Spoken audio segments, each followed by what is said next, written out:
Bismillahirrahmanirrahim. Alhamdulillah ve salatu ve selamu ala Rasulillah. Hurmatlı atalar, apalar, agay ejeyini qarındaşlar. Құдай Таала умраларыбызды кабыл кылсын. Кылган ыйык Меккеде турабыз. Бардык дуа тилектерибизди, ибадатыбызды, жакшы ниеттерибиздин бардыгын Алла Таалам кабыл кылсын.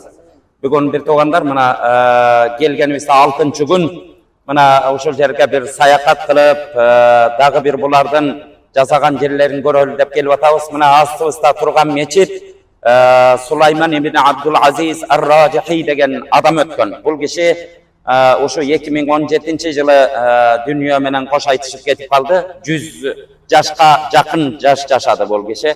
Анан ошо кишинин жүздөгөн курдурган мечиттери бар дүйнөнүн төрт бурчунда. Ошонун бир мечити биздин ошо Мекке шаарында Харам мечиттен кийинки эле эң чоң мечит болуп, ичинде жасалгасы менен адамдардын көздөрүнүн жоосун алган ушундай бир жакшы мечит курган. Бу кишинин тарыхы ушундай, бир туугандар, бардыгыбыз билип алалы. Мындай жерлерге келгенде менин балдарымдан да ушундай улуу инсандар чыксын деп Алла Тааладан үмүт кылалы. Бул киши өзүнүн тарыхын ушундай деп айтат. Өзү жаш кезинде ошо Саудиянын бир четинде бир кичинекей айылда туулуп, аябай кедейген багалдын баласы. Мектепте 2 эле класс окуганга жетишкен экен, кембагалдыктан. Анан бир күнү келип калсам, бир Палестинадан келген, мигрант болуп келген мугалим бизге сабак берчеле дейт. Анан сабак берип бир күнү балдарды экскурсияга алып чыгам, бир жака барып ойнотуп эс алдырып келем деп балдарга ошо кезде 1 риал, азыр риалды көрүп атасыңар, бир кичики бир 500 граммдык суу да келбейт. Ал кезден бир аз күчтүү болсо кеше 1 риалдан класстагы балдардан акча чогултат экен. Анан бул барып ата-энесине айтса, балам каякта акча деп кембагал ушундай. Анан бала өзүнчө бөлүнүп, жалгыз ушу бөлүнүп калдым дейт. Ошондо мугалимиме ыраазымын, ошо кишиге дейт, ошо жакшылыгын эч унута албайм деген. Ошентип туруп баягы баланын кыйналып атканын көрүп, жөн эле мен төлөйм десе, бала бир аз туура эмес абалда калбасын деген экен да. Анан бир конкурс уюштуруп туруп, конкурста уткан кишиңе ушуну берем деп анан зирек бала экен бул киши. Анан конкурс уюштурганда баягынын табышмагын тапканда 1 риал берди. 1 риал берип анан ошо менен экскурсияга барган экен да, ошо нерсе эсинен чыкпай калган экен. Анан ошондон келгенде кичики самолет, мындай оюнчук самолетту учурчу эле дейт. Бир күнү ошону 1,5 риалга жетпеген акчага ошону сатып алдым дейт. Сатып алып анан көрдүңүз да, ошо кезде бир 6-7 жашар бала экен. Баягыны чачып көрүп, кандай жасалганын эметип анан бул курманын дарактарынан ушунун жалбырактарын үзүп келип ошондойду жасап, анан балдарга сатып, ошентип анан 8 жашында ошентип соода сатып баштаган экен. Эптеп 1,5 миң риал акча топтоп, айылыма самын саткан, ушундай бир тамак аш саткан кичикей дүкөн ачтым дейт. Ошентип башталып отуруп, анан тагдырында бар экен, карасаңыздар, дүйнө жүзүндөгү эң чоң 100 байдын катарына кирген бул киши. Анан ошо араб чөлкөмүндөгү эң чоң миллиардерлердин 3/1 болгон. Анан бул киши мен 2 жолу өмүрүмдө дейт, 2 жолу нөлдөн баштадым жашоону дейт. Биринчи жашоом жанагындай кембагалдын баласы элем, ошентип туруп жанагынтип самолет, ошо дарактардын жалбырактарынан самолет жасап сатып, ошентип биринчи жашоомду баштадым элем. Өзүм 40 жаштан өтүп калганда 7 миллиард долларлуу болдум дейт. Ал кезде 7 миллиард доллар аябай чоң акча дүйнөдө. Ошонун 3/1 бөлүгүн тууган уруктарына таратып берген экен. Жашоолоруңарды түздөп алгыла, башка өзүңөргө соода сатык ачкыла, башка кылгыла деп 3/2 бөлүгүн, калган 2 бөлүгүн бүтүн жетим жесир бей бечара дүйнөдөгү кажерде кыйналып атса бардыгына ошо мектеп курулбай аткан жерлерге мектеп, садик курулбай аткан жерлерге садик, жол курулбай аткан жерлерге жол. Дүйнөнүн бул кишинин акчасын, бул кишинин колунан дамсызбаган эч ким калган эмес экен. Карасаңыздар, ошол бүт мамлекеттерге ошентип жөнөтүп, кайрадан өлдөн баштадым деген. Кайра ошондой Кудай Таала байлык берген. Анан ошо киши мындап карып каза болоорунун астында мына 17 жыл болсо, бара 7-8 жыл болуп атат. Ошо карып бир 90 жаштардын тегерегинде кайтыш болгон адам, кайтыш болуп атып ушинтип керес кылыптыр. Эгер мен бул дүйнөдөн өтүп кетсем дептир, бул дүйнөдөн өтүп кетсем, менин жакшылыгымды көргөн адамдар көп. Дүйнөнүн төрт бурчунан жаназага же болбосо бир келип кетем деп убара болбогула. ошого кетире турган, самолетке түшө турган акчаларыңарды жетим жесирлерге бергиле. Мени келип алып көп эле баягы Кур'ан окутам, эскерем дей бербегиле. Ошого кете турган акчаларды эсептегиле дагы, ошолорду да таратып бергиле деп туруп анан дүйнөдөн өткөн. Өтүп баратканда 200 миң дарак, моундай курманын дарактары, курманы алып атабыз. Булардын курманын дарактары бир дарак эле канча жүздөгөн килограмм курма берет. Курманын 1 килограммын көрүп атасыңар, 30 реалдан башталып 100 реалга чейин болуп атат. 200 миң даракты ошо курма дарагын Алланын жолуна, ошундан түшкөн бүтүн пайдаларды ошо бейбечараларга, кедей кембагалдарга кажерге эмне жетишпей атса ошо жерге таштагыла деп өзү мурас кылган экен. Канчалаган үйсүзгө үй, канчалаган көчөдө жүргөндөрдүн бардыгына кийимсизге кийим, нансызга нан кылып туруп, ошентип берип кеткен адам. Урматтуу бир туугандар, муну эмне үчүн айтып атабыз? Мындай адамдар Мекке шаарында, ошо Мекке ыйык шаар, бул жерлерге пайгамбарлар мекендеген шаар, бул жерлерде сахабалар чыккан, Кур'ан түшкөн, Алла Тааланын ыйык жерлери. Кээ бир учурларда адамда өйдө төмөн болот, бирок Меккеде ушундай көп. Бул бир мисалы, мындай адамдар өтө көп. Кыргызстанда 3.000-4.000 мечитибиздин 90 дээрлик 90%-ын ушу араб мамлекеттеринен барган адамдар салып берди бир туугандар. Булардын бир артыкчылыгы ошо, өзүлөрүнүн мечити кажерде салынганында адресин билбейт. Ошол жерден акчасын бербейт болду. Сүрөтүн бир көрүп койсо көрүп коет, көрбөсө болду. Алла Таала пайдалансын деп. Алла үчүн берген ошондой болот. Пайгамбарыбыз саллаллаху алейхи ва саллям ошон үчүн хадисте оң колуң менен берген садаканы сол колуң билбесин дейт. Сол колуң билбей калышы мүмкүн эмес. Бирок бир туугандар, жашообузда ошол нерсени үйрөнөлү. Ошончолук даражада бол дейт.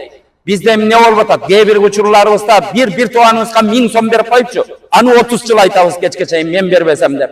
Бирөөгө бир холодильник киргизип коюп, КТИРдан беребиз аны, мен холодильник алып бердим деп. Бир туугандар, ошон үчүн сыррый дейт. Бир нерсени кылганда да сыр садака, сыр кылып, эч кимге айтпай берген садака Алла Тааланын астында бийик болот экен.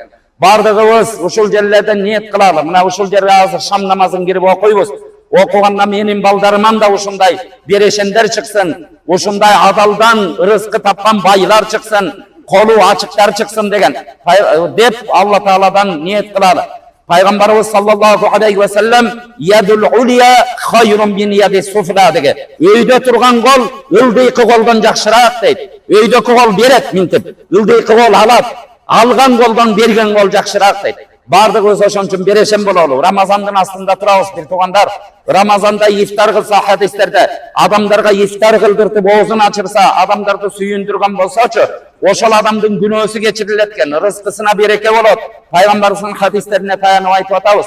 Жашообуздун бардык бөлүгүндө ушундай жакшы ниеттерди кылалы.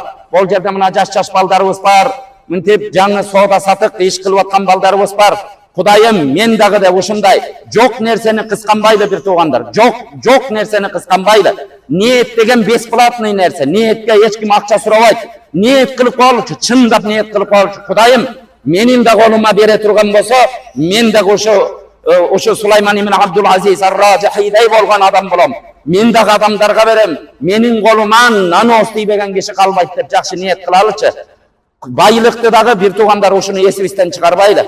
Бардык адам насибиз ушундай бир нерсени тапсам экен, мен дагы бирөөнүн көзүн карап алсам экен деп жашап атабыз. Бирок байлыкты дагычы, ошо мен жашоодогу практикамда дагы ушуну сездим. Байлыкты да Кудай Таала көтөрө алган кишиге берет бир туугандар.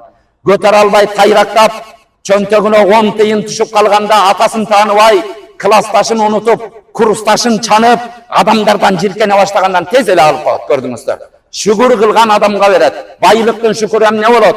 Байлыктын шүкүрү ошонун зекетин бериш болот. Байлыктын шүкүрү садака бериш болот. Байлыктын шүкүрү астында жетим жесир жолукса жашын сылаш байлыктын шүкүрү болот.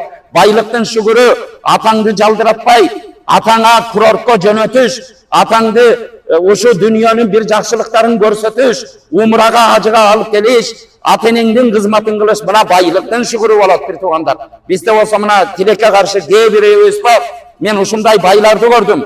Миллиондогон акчасы бар, 100 миң деген долларлык машинелерди айдап жүрүп, тиги айылда жашаган аталардын үйүнө бир 10 миң сомдук аристон коюп койгонго акылы жетпей жүргөндөр толтурат. Бир туугандар, ошон үчүн бардыгыбыз акыл менен, ушуну Алла Таала сен берип атасың. Sen men kıyımdığımdan bergen joksun. Sen meni ne sıylap, uşunday bir urmat kılıp, Kudayım uşuğa ye çıkarıp eken dep berip atasın. Allah Taala uşunu men de Allah Taala'nın yoluna bereyin dep. Allah Taala bizdin akçabızga muhtaç emes-dir tugandar. Biz kaçan jetim jesirge barıp turup kiyim alıp berебiz, Allah Taala'nı suyundurabız. Kaçan aç adamdı jedirebiz, Allah Taala'nı suyundurabız. Adamdardın yüreğine suyunuç alıp keldirebiz. Bir adamga adam degen uşunday eken. Milyoner bolsa dagı kiçinekey bu tespiga okşogon nerseni mınday belek dep berip koya turgan bolsoň suyunup kalat eken. Karasaňyz adamdın yüreğine suyunuç kirgizүү menen Allah Taala'ny suyundurat ekenmiz.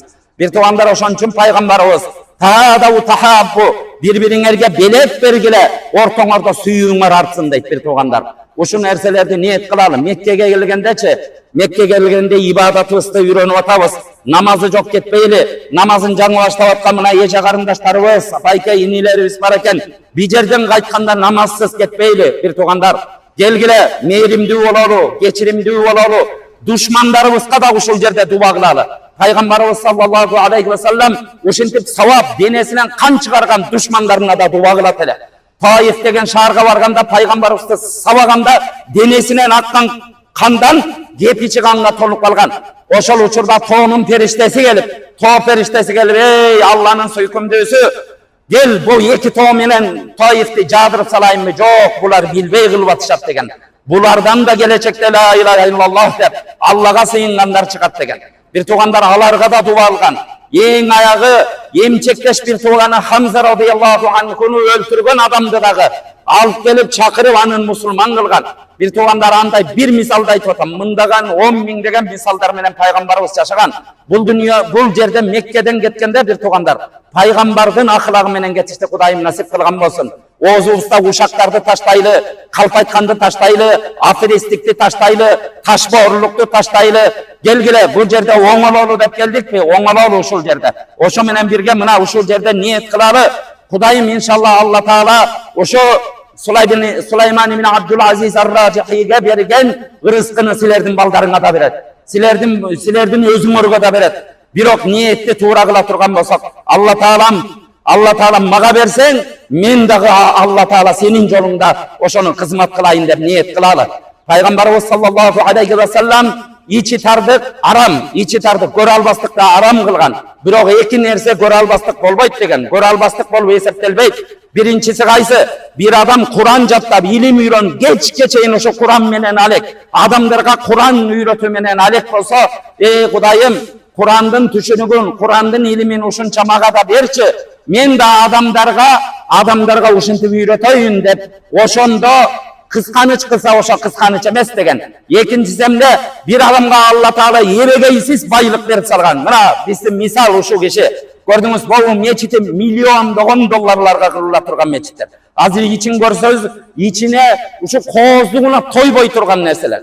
Bul yüzdögön meçitlerinin biri. Maunda üylerden 1000 degen, 10.000 degen adamdardı üylүү kılıp, göçödö jıڭalaştарды toyguzgan uşunday adam. Gördüңүz, uşunday adamdı görgönde, Kudayım maga da uşunday dünya berçi. Men de oşonu kılayın degendi, uşunu niyet kılalı. Bir tugandar, jok nerseni kıskanbaylı. Gördüңүzдөр, ilgeri bir okyanı көп aytıp kalam. Karasaňyz, bir kempir çal, avyşkasy ömür boyu suga çıgarat eken kembagal baykuşlar. Anam bir günü gurogун götürüp abetke gelse, kempiri eşteke jok, 2 jumurtkany alıp gelip mында kuura kalayın dese avyşkasy, kempir berçi oşo jumurtkany. Emne kılasyň avyşka? Munu tookka bastıram, anan jojo çıkaram, jojonu meni bilesiň, men talantlı biznesmenmin.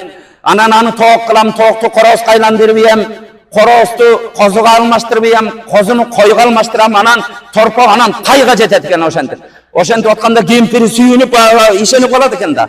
O avyşka sen kıyınsın, anan tay bolgonda ökөөbüz uçkaşıp al men törkünüme barabız dese, taydın belin sındırasın dep turup jumurtka menen baş korup. Je jumurtkandan jok, je taydan jok.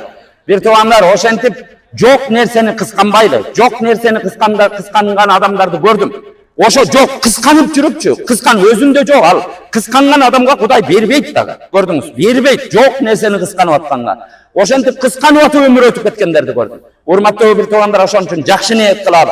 Allah Taala maga eger keň rızkı bersen, men oşo men atanın razılığını alam, enenin razılığını alam, қолы қоңшының разылығын алам. Адамдарды тойғызам, жетімдердің жашын сылайым. Құдайым өзіңе шүгір қылам. Жақшы ушу адал рызқы бер. Балдарымды адамдардың көзін қаратпа.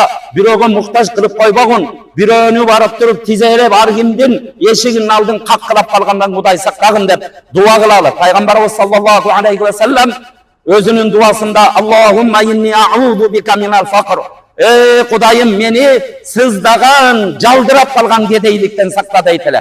Бұны манисемде аргимден сұрап, мұқтаж болып қалғандан Құдай сақтасын. Бардығызға рызқылар, үйлеріңізге рызқыларды Құдай Таала берген болсын. Берген рызқыға шүгір қылуыны Құдай Таала насип қылсын. Бардығыз ұшы рызқыбыз кенен болған үшін, ұшы жерге мүмкіншілік болған үшін ұшы жерге келіп атабыз.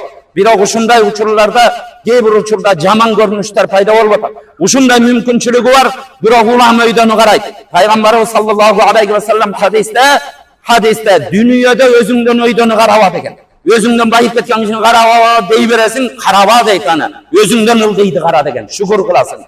Ахиретте өзүңдөн өйдөнү кара. Ахиреттин ишинде көп намаз окуганга кызык, менде эле эки көзү бар, эки кулагы бар, Меккеге келди, тынбай таваф кылып атат. Күнүнө ихрамды кийип алып умра кылып атат, зикир кылып атат, тынбайт экен бул. Мен эмне жатам гостиницада кечке чейин. Ушинтип өзүңдөн өйдө өтүп кеткенди кара, өзүңдөн ылдыйды караба дейт. Кой, мен классташым намаз окубай эле жүрөт, ага караганда мен умрага келдим деп отура бербе деген пайгамбар саллаллаху алейхи ва саллям. Урматтуу бир туугандар, ошон үчүн ушундай бир тарбия менен өсөлү, ушул жерлерге келгенде дуа кылып, мына Сулайман ибн Абдул Азиз ар-Раджихи шейхке ушул киши мына мисал катары ушул адамдарга берешендик кандай болорун мисал катары калтырып кеткен. Ушул кишинин мечитине келип атабыз, ушундан мисал алып, балдарыбызга да ошондой жакшылыктарды тилейли. Эл жерибизде тынччылык, аманчылык болсун. Эл башкарган башчыбызга Кудайым ден соолук берсин. Тегерегине ак ниеттүүлөрдү жыйнасын. Алла Таалам адилеттүүлүк берсин, чечкиндүүлүк берсин. Карапайым элибизге Кудайым каниеттүүлүк, токчулук, малчылык берсин. Умраларыбызды кабыл кылсын.